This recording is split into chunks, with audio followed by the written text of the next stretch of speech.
Welcome, everybody, to this episode of Bulls Without Borders, the Red Summit 5. So, today is a very, very special episode because we've got the voice of the Chicago Bulls and the Chicago Bears here with us. Those are my two favorite franchises, bar none.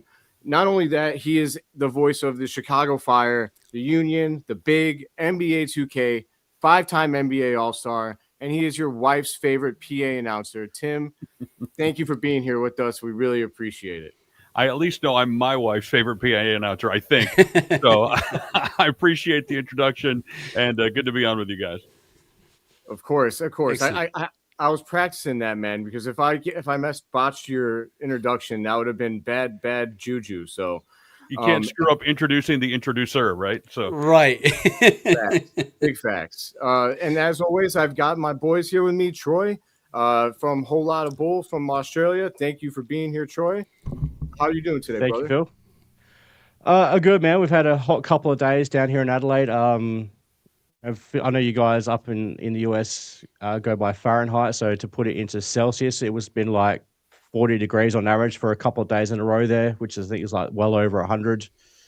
In the Fahrenheit scale, it's about 104, I think it is. So yeah, but no, it's a beautiful Saturday morning here, 8:30 a.m. as we go live here on a Saturday morning. So I can't wait to get into it, Tim. This is a big thing for me right now. Thank you, Tim.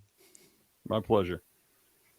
And as always, my partner in crime down there diagonal from me, Neill from Ireland, from Sea Red UK.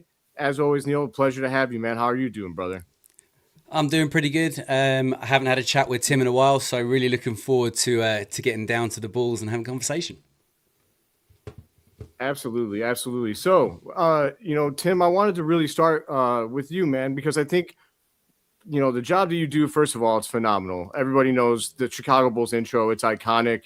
You do a kick-ass job, if I may say so myself. And, there's a reason you're a five-time All-Star. But, I think a lot of people would, wonder how you get into, this sort of business. So I'd love it if you would share, kind of your beginning or your humble beginnings and with the people.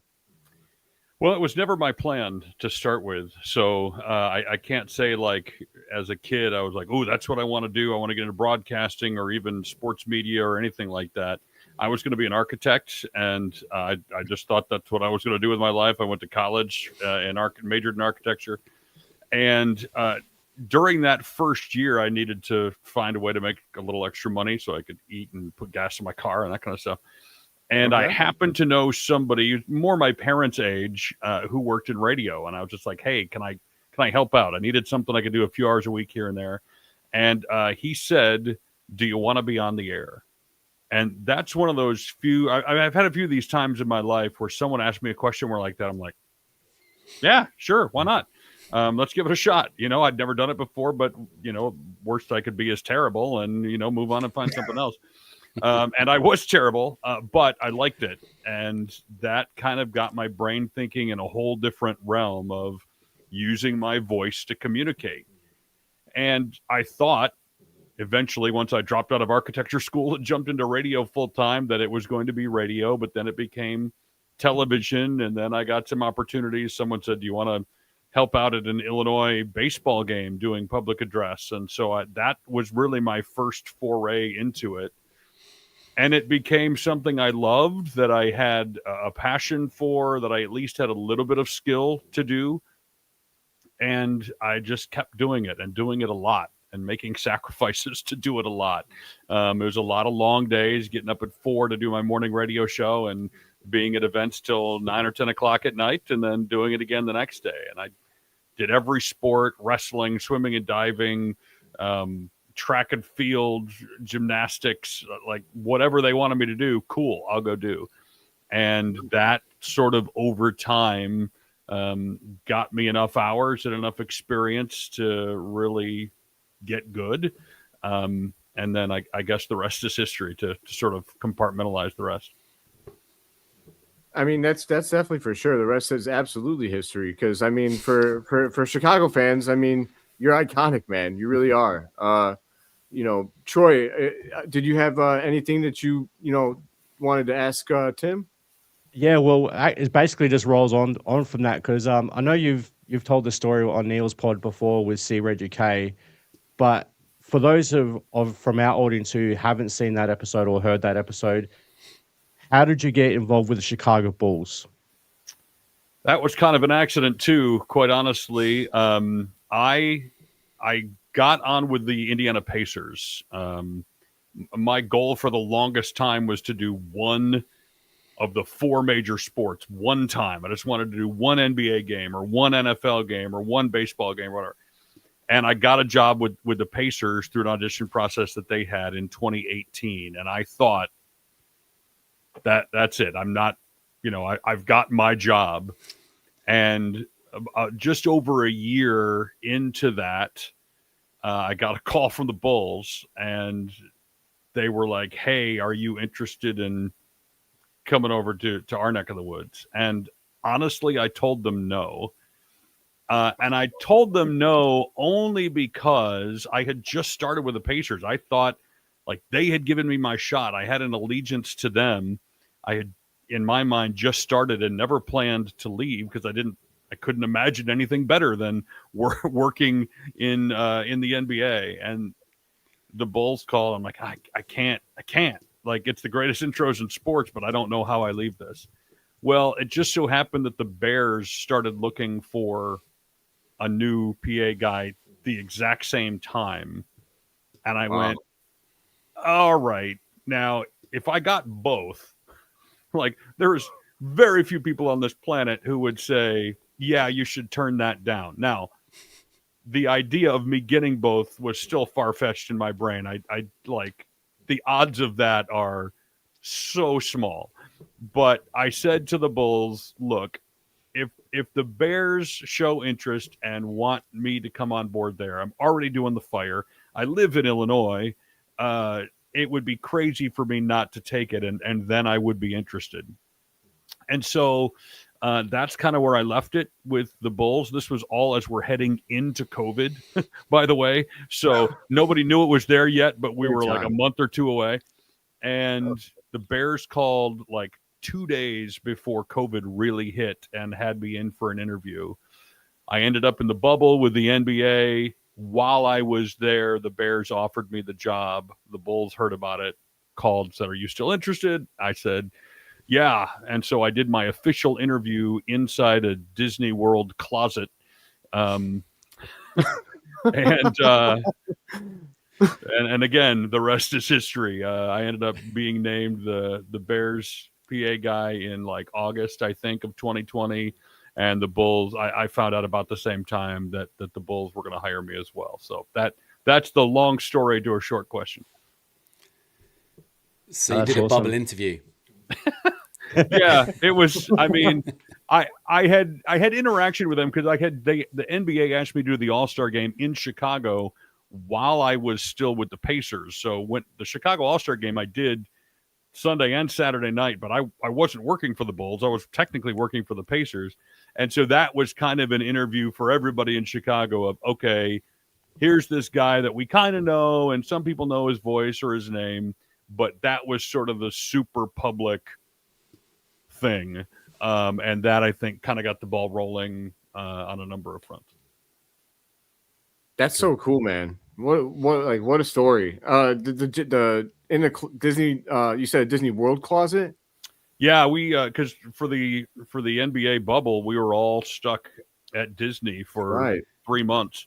That's right. So I was in a hotel room there and had one of those little, kind of a deep closet wardrobe, more than that, and I just stuffed it with pillows and blankets, and I brought a microphone and my computer because I was still needing to do voiceover work, and I opened that thing up and they sent me the stuff, and it was, and now, and did the whole deal, and it worked out. So I'll take it.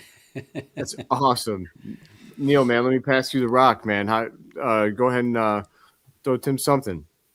Well, myself and Tim I've been lucky enough to talk to Tim on a few occasions. And I know, Tim, you've always got these great anecdotes about players. And, you told a few good ones about DeMar DeRozan in the past and a really great one about Javonte Green, which we don't need to go into. But have you got anything on any of the newer players? Because, look, obviously, since we last spoke, there's been quite a big turnover of personnel So are any of the new players like Josh or Trey Jones or Kevin Herter or anyone like along those lines, do you have any little stories for us? Yeah, for those who don't know, I left Javonte Green hanging on a fist bump, and I made it good eventually, but I will not live that one down, at least in this community, for a while. You know, a lot of those guys are a little quieter and keep to themselves a little bit more, very business-like. They're all very nice, but I don't know that there's anything super interesting. I will say I'm a card collector, and my boys and I have done that for a long time, and Modest and I have conversations about cards every once in a while. And so last year, at one point, I said to him, I'm like, "You're costing me a lot of money." And he looked at me like, "What?" And I was like, "Well, I collect cards, and you've been playing well enough, and there's enough hype around you that your stuff's getting really expensive." Yeah, it is. And he said, he goes, "Bring some in. I need to sign them." I was like, all right. And I'd sort of just in one ear out the other, like that. It was just kind of him to say, well, like a few games later, he's like, "Where are those cards? I want to sign them." I'm like, all right, I'll bring them. And so finally, I brought him one for each of my boys and then one for me. And after the game, we met up afterward, and he was kind enough to sign them for me. And it's just a great guy. I like getting to interact with him, and not just because he signs stuff, but he's a really cool kid. And so looking forward to watching him develop even further. Yeah, for sure. And you're right. Mattis Buzelis cards have gone through the roof. Is IO still your PC? He is. Yeah, it's hard not to. It's hard to believe this is what, year 7 or 8, I guess, that I've been calling his games, because he was at Illinois for 3 years, and then he's with the Bulls for, was this 4 or 5? I'm losing track. Maybe this is 5th year. 5th year, must be 5th year. Yeah. Yeah. So this is year 8 of me calling all of his home games, and so yeah, he's been my guy for a long time, and so yeah, I still have some of his cards in the collection for sure. Awesome. It's awesome. That's super cool. I didn't think about the fact that, like, IO, coming from Illinois and you calling the Illini, you have a special connection with him. So that's super cool, and it's awesome to hear that Matas is as kind and awesome as he seems to be, like, from afar. He's that kind of person, and behind closed doors as well. So yeah, I love that, man. I love that. So without further ado, man, we're gonna talk some Bulls. So I'll start off with my topic. I wanted to talk about Josh Giddey, my favorite Bulls player, and I wanted to know how everybody felt about Josh Giddey, the All-Star. Do you feel like at this point, he's averaging, like, I think I got to look at his averages after the last game, because I know he dropped another triple-double. I mean, he's pretty close to averaging a 20-point triple-double. I think he's in the 9s, range on rebounds and assists. So, 20 points, 9 rebounds, 9 assists. Do you guys feel like Josh Giddey is a surefire all-star at this point, or do you feel like it still kind of is wishy-washy based on the Bulls' record? Tim, we could start with you. Purely based on production, I would say yes. He's earned the right to be one of the top, I don't know what it's going to be now because they've changed the format, but 24 or 30 players or whatever it is. But the problem, I use air quotes around the word problem, with all-star voting is it's also a popularity contest, right? Yes, so there are guys who will go who don't deserve it based on production, but because they're popular. Yes. And also, Josh's game isn't often pretty. No, it's not effective, but he does not look like he should be getting 20-point triple doubles on a regular basis. Some of his drives, some of his finishes, he's kind of slow and lumbering in a lot of cases, and so that doesn't help the popularity factor of getting into the All-Star game. Do I think he will or be a coach's choice? I certainly think it's possible, and I would say likely. But it's not. If he was Ja Morant in terms of flashiness and athleticism and all that kind of stuff, or someone who had that kind of game, I think it would be easier to say yes. But purely on a production standpoint, he's been pretty efficient largely this year. A few lulls, as the team has waned a little bit, but I would say he deserves it for sure. Love that. I love that. We'll go to I'll save Australia's favorite son for last. So Neill, what do you think about Josh Giddey, the All-Star? How do you feel about his chances? Yeah, I think that the fact that there's a different format this year and he would fall into the international category, I think that kind of gives him a little bit of a better chance of getting in, because like Tim said, it is a popularity contest, and for some reason, Josh can't seem to win everybody over. I know he came with unwanted and not necessarily his own fault, with some baggage as well, which put some people off him. The fact that the deal that was done with OKC wasn't the most popular trade for a lot of Bulls fans. I think a lot of those things go against him, but you can't ignore the fact that he is playing like an all-star. I mean, whether he's gangly, slow, and cumbersome is irrelevant. He's getting the numbers up, and like you say, Tim, I think he's got a great chance of getting it under a coach's decision for the international side. 100%. I think it's going to be really interesting to see what happens with the voting and in a whole different concept this year and how that plays out. You can go two ways with that. Like it could get guys that are more deserving but aren't super popular into the game, or it could get even more people that you might not think are deserving of the All-Star game, into the game. So I'm very curious to see what happens with that. Troy, how you feeling, man? Go to bat for your boy. Yeah, well, as the resident Australian, of course, damn right, Josh Giddey is an all-star. Put him in as a starting point guard right now for Team World against the USA, and he will kick their ass. But in all seriousness, they're not as Tim has said, as Neill said,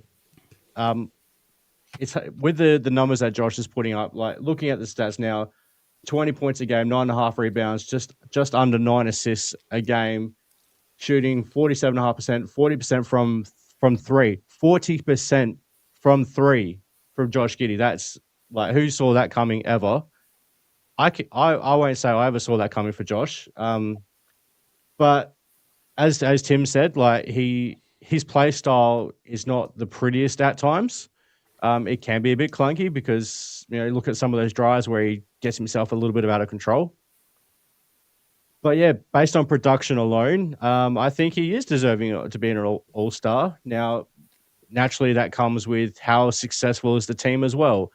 So if it was to be based on how the Bulls are playing, he's probably not going to be an all-star. He may get in as a last pick, being on a coach's vote on the bench. But overall, I think he should be. But when it comes to the All-Star weekend and the game itself, I've got a whole different view on that, which I won't speak on because it's not great. So thanks, LeBron. I love that. Real quick before I pass it off to Troy for his topic, I really feel like that, Josh deserves it. Everybody knows how I feel about Josh Giddey. Anybody that's seen any of my stuff, you guys know how much I went to bat for him. In the offseason. I thought he was worth $30 million, got him for 25, and he's a steal at that price. And if he keeps playing like this, he's going to get a max deal. So to me, a guy that keeps playing that is going to be worthy of a max deal at the end of their contract is absolutely worthy of an all-star game. That being said, you guys are correct in the popularity contest part of this whole thing, and that it bothers the hell out of me, but it's the truth. Hopefully the coaches do the right thing and get him in the game if the fans don't, because the guy's a true point guard in an era where there's very, very, very few of those left, and as somebody that was a point guard when he played, I love the fact that Josh is a true point guard, a true, floor. Some people might say he's not a floor general, but, he really sets up his teammates and makes his teammates better. And to me, that's what a point guard's job is more than anything on the offensive end. So I hope that Josh gets in the game. Troy, man, what did you have for us tonight? So obviously, Coby missed the first part of the season coming back from those calf strains. So basically, my question for all you guys is: are we starting to see Coby White starting to round into form, especially after that last game a couple of days ago against Cleveland, where his shot form looked like he's back on track. Is he starting to roll into some form now that he's had a number of weeks, even though, like, again, he missed a couple of games there with another calf strain on the opposite leg? Is he starting to round into form now? We're finally starting to see the best from Coby, and are the Bulls going to start lifting the standard or lifting the effort now as a team after that really, really bad stretch? Are things on the uptick now for the Bulls now that Coby's got himself into some form? Neill, I'll start with you, sir. Well, if Coby has found form, then for sure, it's definitely going to increase the success of this Bulls team. Coby is, no matter what way you try and look at it, Coby White is our top scorer. He is our most efficient and proficient scorer on the team. So if he is found his stroke, then yeah, I can see nothing but improvement for the record that we currently hold it.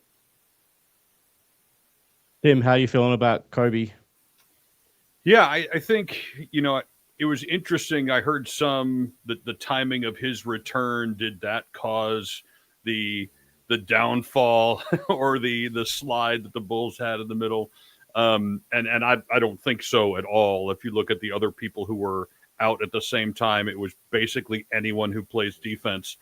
And that was the problem, with Okoro gone and Herter gone and Jalen Smith and all those, and Io at times, our primary defenders were all out at the same time. So I don't put that on Coby at all.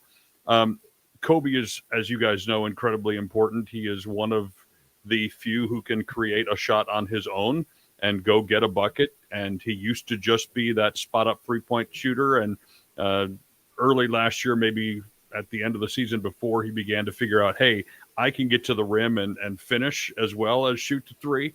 And so as his body allows him to do that, and I don't know that we've seen 100% yet, but I definitely feel like, especially Wednesday, if I hadn't seen Wednesday's game, I'd be a lot more hesitant to say this. But Wednesday's game against the Cavs, he definitely started to show that he was feeling better and could not only, drain a three, but also get to the rim and make some wise decisions in the paint. So I'm super hopeful that continues, and combined with getting some defensive pieces back, I think that should mean really good things for the Bulls. Well, that's good. And great point that you made there as well, Tim. Coby coming back coincided with, as you said, Isaac being out, Trey Jones being out as another one as well. All these injuries that we suffered in a really quick stretch, and just happened to be in that section of the season, which was considered an easy schedule. Obviously didn't work out that way, but yeah, definitely not on Coby for how things played out during that stretch. So no, great points there, Tim. Phil, how are you feeling about Coby? I love what I'm seeing from Coby as he continues to get acclimated. I think Tim made a great point about the fact that he's kind of still working himself back into game shape. I felt like when he first came back, he was missing that explosiveness a little bit, and so I feel. The Cavaliers game was a great sign, him being able to blow past the defender and finish at the rim. Now, the Cavs were missing Evan Mobley, who I think is underrated, which is kind of crazy because he's the reigning defensive player of the year, but he's really, really damn good. So, you got to take advantage of that when a guy like that's out, and I felt Coby did that. So, he's never going to be mistaken for a plus defender. That being said, his ability to score in bunches and be a microwave is super important, and I'm excited to see what can happen now that we see Josh has elevated his game, and I don't think we've seen the best of what Coby White's going to be able to do this season yet. So I'm excited to see what happens, especially as the Bulls continue to get more healthy and they got their defensive guys back. Because otherwise, without Trey Jones and Okoro, man, it's kind of brutal on the defensive end, especially at the guard position. So. I'm excited to see what they can do. That's good. And if Io's back tonight, that would make it. We've got our roster fully healthy for the first time this season as well. Yeah, I think the latest report from KC was that Trey Jones and Io are both back to play tonight. Is that right, Tim? I heard he was planning to play tonight. I haven't seen anything official, so you guys may have more of an updated injury report than I do. But I did hear he was hoping / planning to play tonight. Yeah. See if there's anything else from KC. I can't see any. I don't see anything yet, at least on the Bulls Twitter page. I would assume that yeah, Casey might have said something, but Neill, we'll toss you the rock, man. What do you got for us tonight? Yeah, well, I want to talk about everybody's favorite big guy, Nikola Vucevic. Vuce has, I think he's been quite up and down this season. When he was playing poorly, it was right after that Wizards game. He seemed to hit a slump just as the whole team kind of went into that big skid. And there's a lot of people saying he's cooked, and then he comes back and he plays well the other night against the Cavs. He was poor in the off season. And then in the preseason, and then he came in and he played fantastic at the start of the season when we were on that winning streak. So I guess the question I'm saying is Vuce's play key to the success of this team? Or do you think he's actually now hit that point where he's on the downturn of his career? So I'm going to send that over to our guest, Tim. You can go first. I think the answer to your questions is yes, both of them.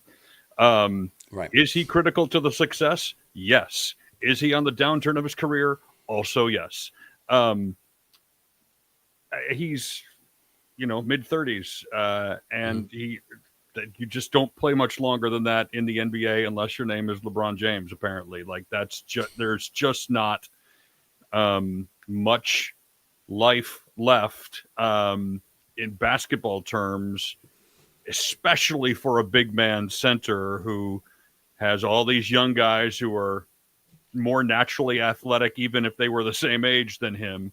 And so he's in a tough spot. And I need to start this by saying I love Vooch.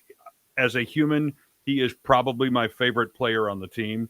He is incredibly kind, engaging, always will say hello, always will ask how the family is, and just is a gracious, wonderful human. And so I know I look at it through a slightly skewed lens because I have a personal relationship with him, but I really like him a lot. I think he's a walking double-double. He is, even in his bad games, he's flirting with a double-double every single night. And to me, at this point in a season, are like, well, who do Bulls fans think we're going to get who is going to do anything similar on the offensive side anyway, and rebounding? Certainly at the price. I don't know. I don't know what you do. There are some defensive liabilities. I think we all know that with him. He's not a rim protector and never has been. So, to get to the answer to your question, I think he's important. He needs to play, and he needs to play well. But also, what is the Bulls' plan to sort of bridge the gap between what he can't do and what we need? And whether it's this year or whenever it happens that he moves on, how are we going to make that transition? I don't necessarily know that it has to be linear where, like, okay, when he's done, then we bring someone else in who, like, how do we, I think everybody was hopeful that Modest might be a bit of a rim protector behind him. And Jalen Smith certainly can be, as can Zach Collins. But it's just going to be this interesting game, whether it's at the deadline or at the end of the season, of filling some of those holes that he can't fill. So I know it's a long-winded answer to a short question, but he needs to play well. He needs to keep being that walking double-double and offer as much help as he can on the defensive end. And also the Bulls need to be working actively to figure out how to make the transition when he's not around, because obviously, whether it be to age or contract or whatever, he won't be forever. Yeah. Troy, what's your take? Yeah, Vooch is definitely an interesting case. He's definitely one of those guys that when he's good and he's on, he's fantastic, and he brings that effort. And you can see in that last game against Cleveland, he gets really active defensively as well, and everything in his game really starts to pick up when he's switched on and everything's working well for him. the frustrating part is that it seems, at least, and this is just me from me sitting on my couch watching the Bulls games from the other side of the country, the other side of the world. When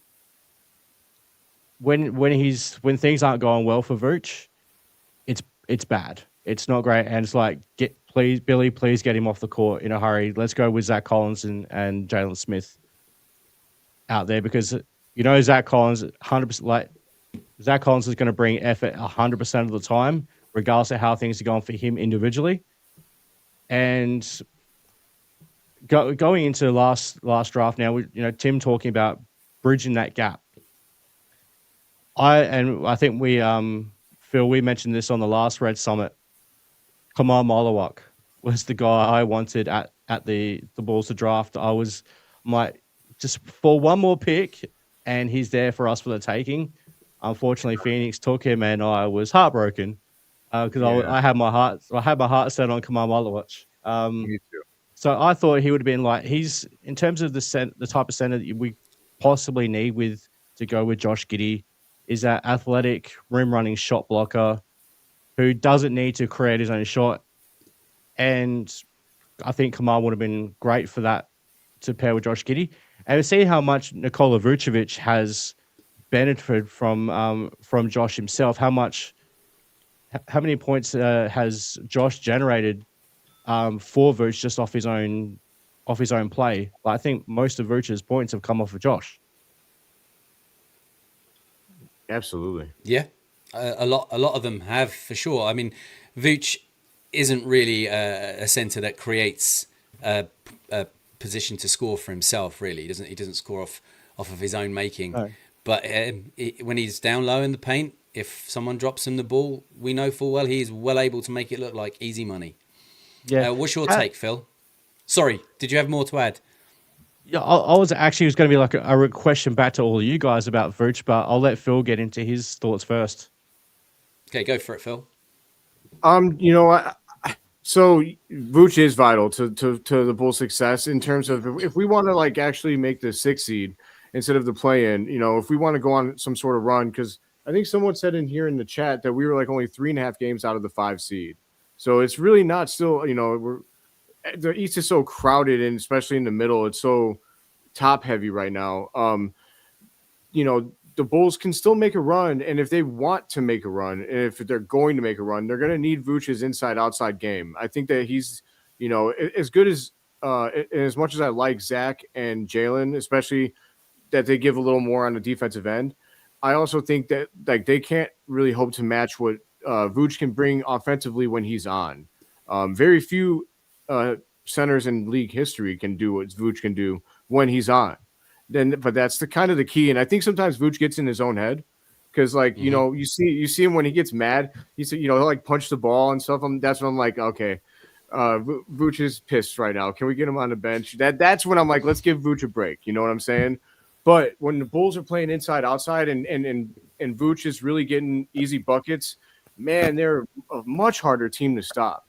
So I think that he is, as you guys all said, also on the downturn of his career, but that doesn't mean that he can't be very effective in his role. So, I think that Billy has to be careful with, if Vooch is getting too frustrated or being too, or getting in his own head, maybe those are the nights that you limit his minutes. I was actually shocked the other night to see Billy actually sat him in the 4th, and I was like, wow, because that's really not really Billy's MO. He's always really kind of let Vooch play through all of that. However, I guess whether it worked, you could say it worked, because he came back the next game and played a great game against the Cavs. I mean, he kicked Jared Allen's ass. Let's just be honest. So, I think that we need Vooch at least this season. I don't know what it looks like beyond this season. I don't think that the center of the future is on our roster. I think that we've got great depth pieces. I think, Lachlan Olbrich is playing great in the G League. Could he do that in, the NBA? I don't know.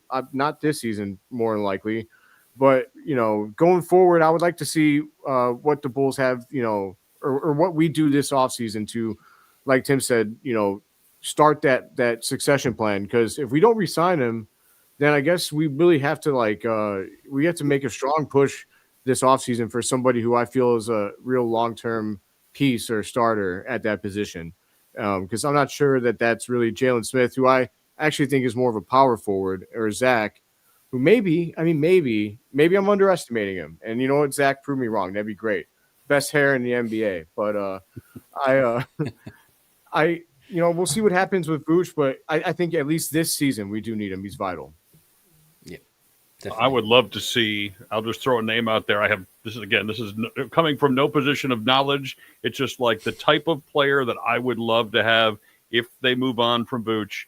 I think if you put Jaren Jackson Jr. on our roster, yeah, okay, I dig I'd it. take that. he could Is he a shoot free threes. agent? No, he just got he re-signed last year, I think, and it's a decent sized contract. But the Bulls will have room for a decent sized contract next year. Again, I don't know that that's the answer, but just given the pieces we have with Modest at the 4, Josh still running the point, and Coby, I think having a big defensive, athletic center who can shoot, something like that would be a lot of fun. Yeah, That's a tough ask. I feel like all you're gonna get that defensive guy who is athletic, or you're gonna get that guy who could shoot. To get both is gonna be tough. It's gonna be tough to find that. But Jaren Jackson Jr. might be the answer, like you said, and it feels like Memphis is dangerously close to blowing it up. I've heard John Morant's name is on the market. I don't want him, but I would much rather have Jaren Jackson Jr. As a Purdue alum, what about Zach Giddey? Oh God. Sorry. I was hoping you wouldn't bring up Purdue. Yeah. It's all right. Talking to the Fighting Illini announcer. That's right. I forgot. But, Zach Giddey made your life a living hell for a few years. I'm sorry about that. He's great. He's excellent at being big. He's very big. He is very big. Doing what he's supposed to do as a guy 7'4". He's shooting threes in the NBA, which I think is kind of insane. I never ever seen that coming for him. He's shooting 20%, but I think it was pretty much 0% in college basketball. Yeah, you have to. Like the NBA game doesn't work if there's not at least a threat of your big man shooting. Now, it doesn't have to be great at it necessarily, but he's got to take a few. I'm looking at his stats. He's averaging 26 minutes a game, 14 points, 11 rebounds. Oh, sorry, that's 11 free throws. What's his rebound? Oh, no, that's 11 rebounds. He's averaging 14 and 11. I'm biased. You're going to have a real hard time convincing me. That's fair. That's fair. But, all right. I thought that those topics were awesome. Real quick, I wanted to ask you, Tim, do you think that Matas's position going forward is going to stay as the 4, or do you think that he could be more of or would be a better fit as a 3? I think ultimately it's going to depend on who else is on the roster. He's capable of doing either one. I would love to see him play the 3 a little more often. I think even in the Cleveland game, in fact, a couple of us were saying during the game, like, when he gets to the rim and he does that, high dribble and lets it go with his left in near the rim or dunks or whatever, I think he can do that a lot more often than he realizes he can, or that the offense has given him an opportunity to do. So that seems to be probably at the 3. But, honestly, the NBA has moved so much to positionless basketball. What you're labeled isn't nearly as important as the offense you're running and the positions that you're being put in the offense. So the number next to his name doesn't matter to me nearly as much as what the offense tries to provide. And when he gets the ball in his hand and can be going downhill and making decisions, he's still making some bad ones and having some turnovers that shouldn't happen or putting up a shot. But, it's his second year in the league and he's still super young. And so I want to see him take those opportunities as often as possible, and quite often they end in a poster, which is a lot of fun. So, Midas does get some of those like silly fouls as well, where he's trying to defend someone well, and he's doing a good job, but then he puts the arm bar into the chest, which is automatically a foul. It doesn't matter if you knock him doesn't matter if they don't get knocked off balance. As soon as that armbar is in the chest, foul straight away. And he's not been in the league long enough to get any help from the officials yet. No. In a few years, maybe he'll get the benefit of the doubt on some of those calls. But yeah, you're right. At the moment, it's real tough. Yeah, he gets called for those ticky-tack fouls all the time. Yeah. Yeah, I feel for him because it's hard to get in a rhythm if you're getting if you're 2 quick fouls off the court for the rest of the half, and then hard to get a rhythm that way.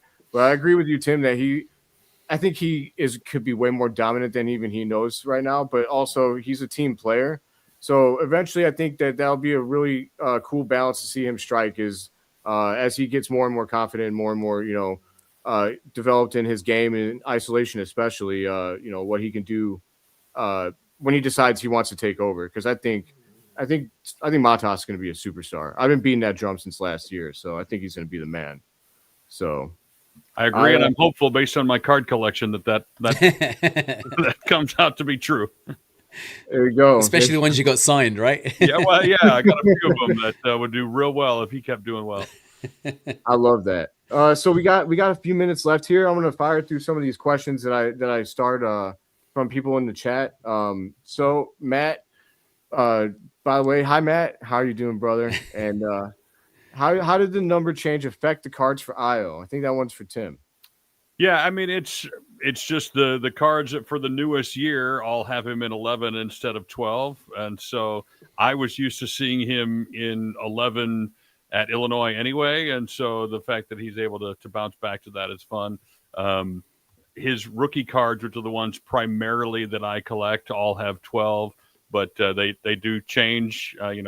His 4th year in, I think, is the ones that switch. So it doesn't necessarily matter to me one way or the other. I think of him most often as 11 because of Illinois and because of his last 2 years in Chicago now. But yeah, all the ones I collect for the most part have him in 12. Okay. Yeah. Okay. And this is from Rob. I don't really understand this one, but he asked it, so maybe you understand this one more than me, Tim. Each player's favorite bubble gum? I don't know. I do know that most teams carry a sort of big plastic case filled with gum that they set near their benches, primarily during warm-ups. And, a lot of it's, there's Trident, there's Double Mint, there's, all the different ones in there. And I'm sure each guy has a favorite, but I haven't paid attention to who grabs what. But every once in a while we'll get a wrapper kind of thrown our direction at a guy who's just had some and doesn't have anything to do with it, so he lays it on the table. But otherwise, the teams provide a big old case full of gum for every game for sure. Which one's Billy's favorite? Oh man, he seems to go through a lot. I don't know that he cares. Whatever's available. Billy seems like a baseball, what was that? The baseball chew, or I can't remember what the Big League Chew. Big League Chew. Yeah. Seems like a Big League Chew guy to me. So a big old wad of it in there. Yes, absolutely. Have Coby and Josh been playing together much? I feel like Billy's been playing them a lot separated and not together much, which is a bit odd for our starting backcourt. We'll go to you, Troy. How do you feel like I don't have a definite answer for this, but how do you feel about like them being separated as much as they are? Yeah, look, obviously you do want to see your starting backcourt play together as much as possible. In saying that obviously there's going to be rotations and switchable lineups that are going to happen. As long as they're playing together in moments where it counts the most. We know that Josh and Coby isn't exactly the greatest defensive backcourt in the world. Both do give some effort, but for the most part, they're not lockdown defenders. Then I is a great defender. Trey's a really good pesky defender as well. So there's going to be switchable lineups, but yeah, you do want to see Josh and Coby play together a bit more than what they do as well. Fair enough. Neill? Yeah, well, I mean, in regards to them being separated and not having played much together, I mean, a lot of that came down to the fact that Coby was injured. And then when Coby came back, he was on a minutes restriction. So, I mean, Trey... Yeah, exactly. And Trey Jones was doing a stellar job in Coby's place while he was out injured as well. And, I think Billy definitely wanted to allow Trey to still get some minutes, and that's part of why he had this kind of staggered rotation initially. But I think that's been phased out in the last couple of games, and I would expect to see it phased out more and more as the season goes on with them both being healthy. And beyond just Coby's injury, I think the injuries to Io and to Trey and to some of the other, like, if you're not playing them together and those other guys are injured, you have Javon Carter as your guard. Like, no offense, he's a microwave kind of shooter, but if you don't split them up, then you have no offense from the guard spot with those other injuries in place. So now that you can put Trey out there and hopefully Io starting tonight and get them back into rotations, I think that you'll see some of those other pieces pop back into place, and you see Josh and Coby in the backcourt together at least a little bit more often, because you have defense, ball handling, and offense in two other guards who might be on the court at the same time if both of them are not. Yeah. Agreed wholeheartedly with all of that, and I'm excited to see what the Bulls can do when all of these guards are healthy, because I feel like, from top to bottom, it might be the deepest guard rotation in the league from top to bottom. Maybe not including Javon Carter, but although at the beginning of the season that man could not miss from three, but he cooled off for sure. He's not shy. We know that. No, he's not shy. He knows his role. He's getting threes up, and that's going to happen. So give him an inch, he will take a mile. Yes. Give him an inch, he'll take a three. I think it should be the. Yeah, I think that's it. Yeah. I love Give that. him a millimeter. Just a millimeter, he'll take a three. Yes. Yeah. No shame in his game. What did Tim think of Okoro's Golden Pipes rendition of Mariah Carey? I finally listened to that today, actually. It's funny you bring that up. God, he's terrible, obviously. But I think he knew he was mic'd up and was like, let's just have a little fun with this. So I doubt he's singing Christmas songs on the bench normally. But, when you're mic'd up, you're like, let's see how much of this they'll use. I'd say he regrets it now, though. Yeah, he might. Definitely looked like he was having a bit of fun with that for sure. Yeah. Because he had that game face on, but he had the game face, but the heart was singing the song, and it's like, yeah, he was definitely having some fun with that one. I can't put a microphone in front of anyone. You got to make sure you're choosing wisely. If you ask me if I've heard this song, I haven't used any glasses in this episode, so my answer is no. I have not seen this, and I'm going to have to see it after this episode. I'm going to have to go watch this Golden Pipes rendition of Mariah Carey, but I respect a man who's willing to make himself look like a fool for some laughs, so I'm on board with it. So as you should. The last question we got here from Slayer: what center should the Bulls pursue during the trade window? Well, I want to say Zach Giddey so bad. I'm going. You already have. It's fine. You can bring it up again. Yeah, you know what? We're gonna go with Zach Giddey because I love him. Boiler up. But Tim. I mean, I'm going to stick with Jaren Jackson Jr. I would love that.